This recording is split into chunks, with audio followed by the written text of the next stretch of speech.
أشهد أن لا إله إلا الله. அஸ்ஸலாமு அலைக்கும் வரமத்துல்லாஹி வபரகாத்துஹு. நண்பர்களே, இந்தியாவும் இஸ்லாமும் எப்படி பின்னி பிணைஞ்சது, எப்படி இது ஒன்றோட ஒன்று கலந்தது அப்படிங்கிறத நம்ம இந்த பதிவில் பார்ப்போம். ஏன் இப்படி ஒரு பதிவு அப்படின்னு சொன்னால், இன்றைக்கி உலகம் முழுக்கல்ல மதச்சார்பில்லாத தேசம், உலகத்துடைய மிகப்பெரிய ஜனநாயக தேசம் அப்படின்னு சொல்லப்படுற இந்தியாவில் கூட முஸ்லீம்கள் எந்த அளவுக்கு இன்றைக்கி புறக்கணிக்கப்படுறாங்க, கடுமையான முறையில் விமர்சனம் செய்யப்படுறாங்கங்கிறது நம்ம எல்லாருக்குமே ஒரு தெரிஞ்ச ஒரு விஷயந்தான். இந்த கொரோனா விஷயத்தில் கூட நீங்கள் பார்த்தீங்கன்னா, இந்தியா முழுக்க பரப்பி விட்டதே யார் அப்படின்னு சொன்னால் முஸ்லீம்கள் தான் அப்படிங்கிற அளவுக்கு கூட இங்கே நிலைமை போயிருக்கிறது நம்ம பார்க்குறோம். தமிழ்நாடு அரசாங்கத்தில் கூட நியமிக்கப்பட்ட அந்த செயலாளர் எந்த அளவுக்கு வன்மம் கொண்டு பேசிக்கிட்டு இருந்தாங்க, அதாவது பீலா ராஜேஷ் அவங்களாம் எந்த அளவுக்கு வன்மம் கொண்டு பேசிக்கிட்டு இருந்தாங்க அப்படின்னு சொன்னால், 104 பேர் இன்றைக்கி கொரோனா உறுதி செய்யப்பட்டிருக்கு. அதில் 2 பேர் தப்லீக் ஜமாத்துக்கு போயிட்டு வந்தவங்க அப்படிங்கிற அளவுக்கு, அதாவது 104 பேருக்கு இன்றைக்கி வந்திருக்கான். இதில் 2 பேர் மட்டும் தான் தப்லீக் ஜமாத். ஆனால் அதை அவங்க குறிப்பிட்டு தினம் சொல்லிக்கிட்டு இருந்தாங்க. பெரும்பான்மை மக்களுக்கு அதாவது 50 பேருக்கு இன்றைக்கி உறுதி செய்யப்பட்டிருக்கு, அதில் ஒருத்தர் தப்லீக் ஜமாத். அது நீங்கள் அந்த குறிப்பிட்டு சொல்கிற அந்த விஷயத்தை நீங்கள் கவனித்து பார்த்துருந்தீங்கன்னா தெரியும். ஒரு நாளைக்கு பல பேர் உறுதி செய்யப்பட்ட போதும் அதில் ஒருத்தர், 2 பேர், 4 பேர், 7 பேர்னு வர்ற அந்த இடங்களில் நீங்கள் பார்த்தீங்கன்னா அது தப்லீக் ஜமாத்னு அவங்க மென்ஷன் பண்ணிக்கிட்டே இருந்தாங்க. ஆக இந்த அளவுக்கு அந்த அரசு எந்திரங்களில் கூட இந்த அளவுக்கு ஒரு கடுமையான முறையில் ஒரு வன்மம், ஒரு வெறுப்பு, ஒரு தாழ்வு, என்ன சொல்கிறது, ஒரு காழ்ப்புணர்வு, இதெல்லாம் வந்திருக்கிறதுக்கு இந்த சூழ்நிலையில் நம்ம இந்த இஸ்லாம் இந்தியாவுக்குள்ளே எப்படி வந்தது, ஏன் இன்றைக்கி இது இந்த அளவுக்கு கடுமையான முறையில் விமர்சனம் பண்ணப்படுது, அதுவும் இந்தியாவில் மதச்சார்பில்லாத ஒரு தேசம் அப்படின்னு நம்ம சொல்லிகிட்டு இருக்கிற இந்த இந்தியாவில் கூட சிறுபான்மை மக்கள் இந்த அளவுக்கு புறக்கணிக்கப்படுறதுக்கான காரணம் என்ன அப்படின்னு நம்ம புரிஞ்சுக்கணும். அப்படின்னு சொன்னால், இஸ்லாம் இந்தியாவுக்குள்ளே பிரவேசித்த அந்த சூழல், அந்த நிலை, அதை நமக்கு புரியணும். அப்போ தான் இதுக்கான விடை நமக்கு கிடைக்கும். ஆகையினால் இந்த பதிவை நீங்கள் கொஞ்சம் கவனமாக பாருங்கள். இறை தூதர் முஹம்மது ஸல்லல்லாஹு அலைஹி வஸல்லம் அவர்கள் தன்னுடைய பொறுப்பை உணர்றார். தான் இறை தூதராக நியமிக்கப்பட்டிருக்கிற அந்த விஷயமா இருக்கட்டும், அது உலகத்துக்கு எந்த அளவுக்கு ஒரு கனமான செய்தியை அவர் கொண்டு வந்திருக்கிறாருங்கிற விஷயத்தை அவங்களே உணர்றாங்க. அதனால் அவர் என்ன பண்ணுறாரு அப்படின்னு சொன்னால், ஒரு சின்ன பகுதி தான் அந்த மதீனா, ஒரு சின்ன ஊர். அந்த ஊரில் இருந்துக்கிட்டு உலக மன்னர்களுக்கே, அன்றைக்கி உலக மன்னர்கள்னு சொல்லப்பட்டவங்க யார் அப்படின்னு சொன்னால், ரோமாபுரியை ஆண்ட ஹெர்குலஸ், அதுக்கப்புறம் பார்த்திங்கன்னா நம்ம பாரசீகத்தை ஆண்ட கிஸ்ரா, இவங்களாம் உலக மன்னர்கள், உலக சக்கரவர்த்திகள்னு சொல்லப்பட்டவங்க. ஏன்னா உலகத்துடைய மிகப்பெரிய நிலப்பரப்புகளை அவங்க ஆண்டு கொண்டு இருந்தாங்க. அவங்களுக்கெல்லாம் கடிதங்கள் போகுது. எஜிப்து நாட்டை சேர்ந்த முகோக்கோஸ்ங்கிற மன்னருக்கும் அழைப்பு கடிதங்கள் போகுது. தைரியமாகவே எழுதி அனுப்புகிறாரு. அதே மாதிரி தன்னை சுற்றி இருக்கிற பல இனக்குழு தலைவர்களுக்கும் சின்ன சின்ன மன்னர்களுக்கும் இந்த கடிதங்கள், இந்த அழைப்பு கடிதங்கள் எல்லாமே போகுது. மார்க்கத்துக்காக அழைப்பு விடுக்கிறார், நீங்கள் இஸ்லாத்தை ஏற்றுக்கொள்ளுங்க அப்படின்னு. அதுக்கான பதில் நேர்மறையாகவும் எதிர்மறையாகவும் கூட இருந்தது. ஆனால் அதை பற்றி அவர் கவலைப்படவே இல்லை. காரணம் என்ன அப்படின்னா, தன்மீள இறைவன் சுமத்தியிருக்கிற அந்த பாரம், அந்த பொறுப்பை அவர் உணர்ந்திருக்கார். அதனால தான் உலகம் முழுவதும் அவர் அழைப்பு கடிதங்களை அனுப்பினார். அது இந்தியாவுக்கும் நிச்சயமாக இருக்கணும். அன்றைக்கி இந்தியாவை ஆண்டது அர்ஷர், இந்தியாவுடைய மிகப்பெரிய நிலப்பரப்பை ஆண்டது. ஆக எல்லா இடத்துக்கும் இந்த கடிதங்கள் அழைப்பு கடிதங்கள் போயிருக்கு அப்படிங்கிறத நம்ம புரிஞ்சுக்க முடியும். இறை தூதர் அவர்கள் எழுதிய கடிதங்களில் சில இன்றும் பாதுகாத்து வைக்கப்பட்டுள்ளன. எகிப்து மன்னர் முகோக்கோஸுக்கு எழுதிய கடிதம் 1858 கிறிஸ்தவ மடாலயம் ஒன்றில் பாதுகாத்து கண்டுபிடிக்கப்பட்டது. அதே போல பஹ்ரைன் நாட்டு மன்னருக்கு எழுதிய கடிதமும் பாதுகாத்து வைக்கப்பட்டுள்ளது. அதேபோல இந்திய துணைக்கண்டத்து அரசர்களுக்கும் நிச்சயமாய் இறைத்தூதர் அவர்கள் அழைப்பு கடிதங்கள் அனுப்பி இருக்க வேண்டும். ஏனெனில் இந்தியாவுடன் அராபியர்கள் வரலாற்று காலத்திற்கு முன்பிருந்தே வணிகம் செய்து வந்திருக்கிறார்கள். தென்னிந்தியாவில் வணிகத்திற்காக நிரந்தரமாகவும் தங்கியிருக்கிறார்கள். எனவே நிச்சயம் இங்கும் அழைப்பு கடிதம் வந்திருக்க வேண்டும். இறைத்தூதர் அவர்களின் காலத்தில் இந்தியாவின் பெரும் பகுதியை ஆண்டவர் ஹர்ஷவர்தனர். ஹர்ஷ பேரரசின் காலம் கிபி 606 முதல் 647 வரையாக இருந்தது. பௌத்த மதம் ஆதிக்க சக்தியாகவும் இந்து சமயமும் சமணமும் அடுத்தடுத்த இடத்தில் இருந்தது. இதில் தென்னிந்தியாவின் நிலை முற்றிலும் வேறு. இது திராவிட இனப்பகுதியாக அறியப்படுகிறது. பெரும்பாலும் சிறு தெய்வ வழிபாடுகள் இங்கே நிலவில் இருந்தது. மத்திய கிழக்குலேயும் அதை சுற்றி இருக்கிற பகுதிகள்லேயும் இஸ்லாம் எப்படி நுழைஞ்சது அப்படின்னு சொன்னால், அரசியல் அப்புறம் அந்த இராணுவ கட்டமைப்போடவே பிரவேசிச்சது. மத்திய கிழக்காக இருக்கட்டும், அதை சுற்றியுள்ள பகுதிகள் ஆப்பிரிக்கா, வட ஆப்பிரிக்கா வரைக்கும், அதே மாதிரி யூரோப்புடைய ஒரு 1/4 பங்கு, அதே மாதிரி இந்த பக்கம் மைனர் ஏஷியா, இங்கே எல்லாமே இஸ்லாம் எப்படி நுழையுது அப்படின்னு சொன்னால் அரசியல் மற்றும் இராணுவ கட்டமைப்போடவே நுழையுது. ஆனால் இந்தியாவுக்குள்ளே அது நுழையும் பொழுது அது அப்படி இருக்கலை.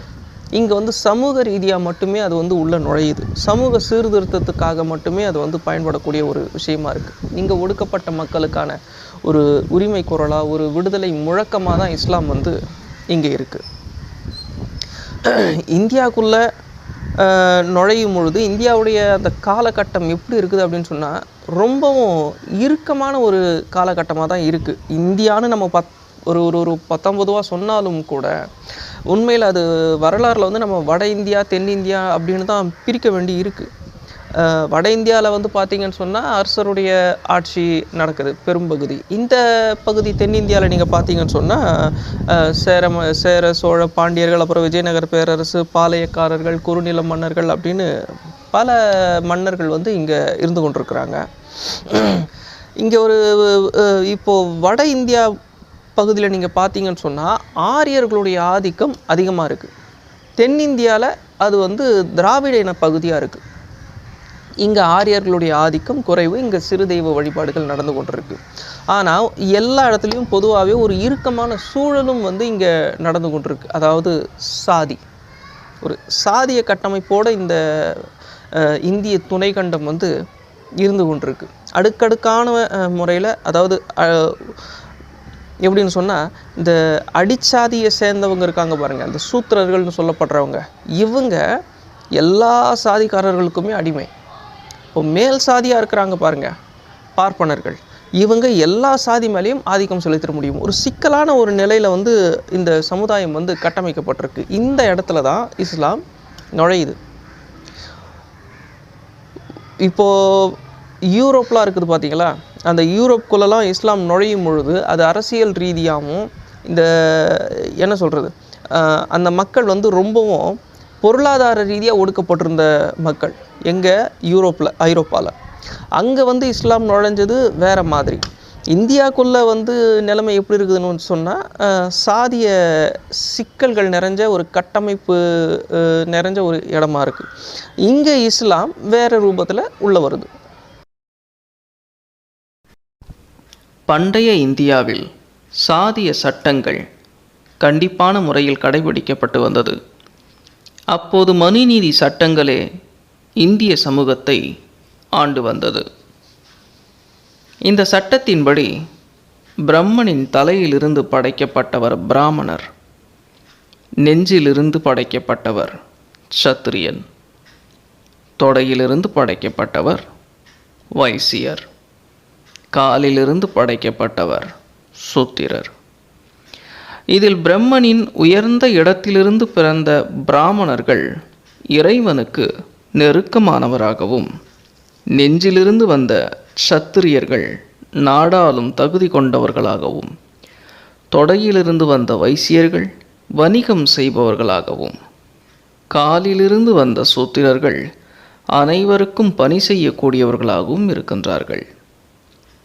மேலும் உயர் சாதியினருக்கு மனுநீதியில் உரிமைகளும் சலுகைகளும் ஏராளமாய் கொடுக்கப்பட்டுள்ளது.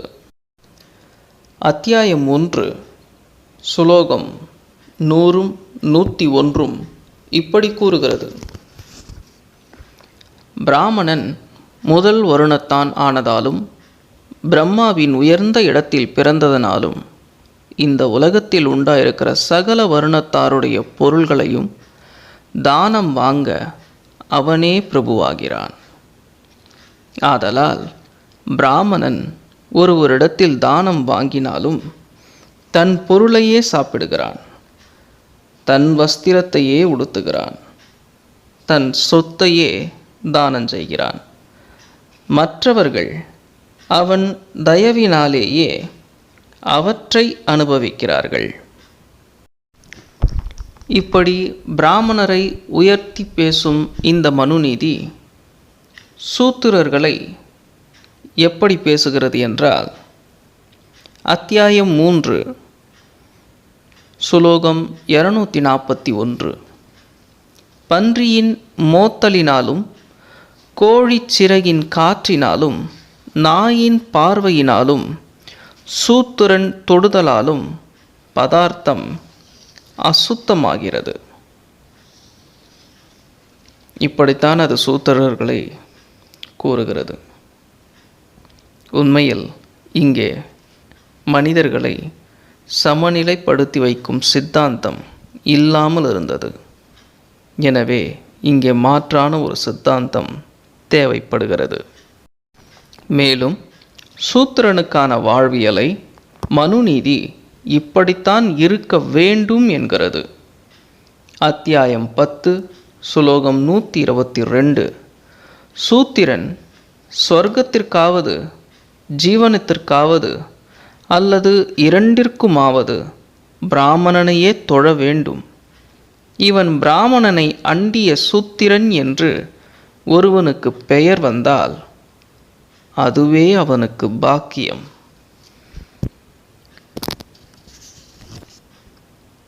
எனவே அந்த காலகட்டம் எப்படிப்பட்டதாய் இருக்கிறது என்பதை நாம் அறிய முடிகிறது, கணிக்க முடிகிறது. மிகவும் இறுக்கமான ஒரு சூழல் அன்று நிலவியதை நாம் இதன் மூலம் தெரிந்து கொள்ளலாம். இப்படி மனுநீதியை பற்றி நாம் பேசிக்கொண்டே போகலாம்.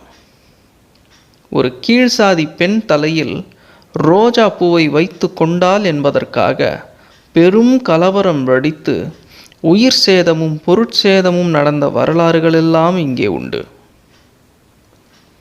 பொது போக்குவரத்தை சூத்திரன் பயன்படுத்தக்கூடாது, அனுமதி இல்லாமல் மற்ற சாதியினர் தெருவில் அவர் நடக்கக்கூடாது. மேலும் அவர்கள் தங்கம் உலோகங்கள் போன்றவற்றை பயன்படுத்தக்கூடாது. வீட்டு உபயோகப் பொருட்களும் மட்பாண்டங்களாகவும் குட்டாங்குச்சிங்களாகவும் தான் இருக்க வேண்டும். இவர்கள் கோவிலுக்கு செல்லவும் தடை. உடன்கட்டை முறை அன்னைக்கு பரவலாக இருந்து கொண்டிருந்தது.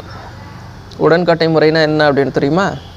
கணவன் இறந்துட்டா மனைவியை கை காலை கட்டி அவங்க விரும்புகிறாங்களோ இல்லையோ கணவனுக்கு மூட்டப்படுற தீயில பெண்களையும் அப்படியே போட்டு கொள்வது தான். இதுதான் உடன்கட்டை முறை. அந்த காலகட்டத்தில் இது வழமையாகவே நடந்து கொண்டிருந்தது. இது முழுக்க ஆன்மீக அடிப்படையிலேயே நடந்து கொண்டிருந்த ஒரு ஒரு ஒரு காலகட்டம் அது. அன்றைக்கி இந்திய சமுதாயம் முழுமையுமே அப்படித்தான் இருந்தது. பெண்களை பற்றின மதிப்பீடு இங்கே எப்படி இருக்குது அப்படின்னு பாருங்கள். ஒரு கணவன் இறந்துட்டான் அப்படின்னு சொன்னால் அதுக்கப்புறம் அந்த பெண் வாழ தகுதியற்றவளாக மாறிடுறான் இந்த உலகத்தில். அவள் கணவனோடவே போயிடணும். அங்கேயும் போய் கணவனுக்கு பணிவிட செய்யணுமாமா. அதுக்காக நடைமுறையில் இருந்த ஒரு விஷயம் அது. இது போக இன்னும் சில பெண்கள் உடன்கட்டை ஏறலைனாலும் கூட உடன்கட்டை ஏறாத பெண்கள் அது ஒரு வரைமுறை வச்சுருந்தாங்க. இது மாதிரியான பெண்கள் உடன்கட்டை ஏற வேண்டிய அவசியம் இல்லை அப்படிங்கிற மாதிரி. அந்த பெண்களுடைய நிலை இதை விட ரொம்பவும் பரிதாபம். அவங்க பார்த்திங்கன்னா தங்களை அலங்காரம் பண்ணி கொள்ளக்கூடாது, வெள்ளை புடவை தான் அணியணும், உப்பு புளி காரம் இது மாதிரியான உணவு வகைகளை அவங்க சாப்பிடக்கூடாது, மொட்டை அடித்து கொள்ளணும், வீட்டை விட்டு வெளியே வரக்கூடாது, அந்நிய ஆண்களை பார்க்கக்கூடாது. இது போக அவங்களுடைய படுக்கை வந்து எப்படி அப்படின்னு சொன்னால், அந்த கூழாங்கற்கள் இருக்குது பாருங்கள், இந்த கூழாங்கற்களை வந்துட்டு படுக்கை மாதிரி ஃபுல்லாக அப்படி வச்சுட்டு அது மேலே தான் படுத்து தூங்கணும். தூக்கம் வருமா? எவ்வளோ வேதனையான ஒரு நிகழ்வுகள்லாம் நடந்து கொண்டிருந்தது பாருங்கள். ஆக இந்த இடத்துல பெண்களுக்கும் ஒரு நிவாரணமாக இஸ்லாம் உள்ள நுழையுது. இஸ்லாமிய வருகைங்கிறது இந்தியாவுக்கு ஒரு சாதாரண வருகையாகவே இருக்கலை. அது வந்து எப்படி சொல்கிறது, அது ஒடுக்கப்பட்ட மக்களுக்கான ஒரு விடுதலை முழக்கமாக தான் அது இருந்தது. விவேகானந்தர் கூட அதை ரொம்ப அழகாக சொல்கிறார். விவேகானந்தர்கிட்ட வந்து ஒருத்தர் வந்து கேள்வி கேட்குறாரு, இந்த மாதிரி முஸ்லீம்கள் வந்து இந்த இந்தியா வந்து அழிச்சாட்டியம் பண்ணாங்க தானே அப்படின்னும் போது விவேகானந்தர் அவர்கள் வந்து சொல்கிறாங்க, அப்படி நீ பார்க்காத, அவங்க மட்டும் வரலை அப்படின்னு சொன்னால் உனக்கு வந்து இந்த சாதியத்திலேருந்து விடுதலையே கிடச்சிருக்காது. பல 100 வருஷமாக எல்லா மக்களையும் அடிமையாக்கி வச்சுருந்த அந்த பார்ப்பனர்களுக்கு எதிரான ஒரு விஷயமாக இஸ்லாம் தான் இருந்தது அப்படின்னு சுவாமி விவேகானந்தர் அவர்களே குறிப்பிடுறாங்க.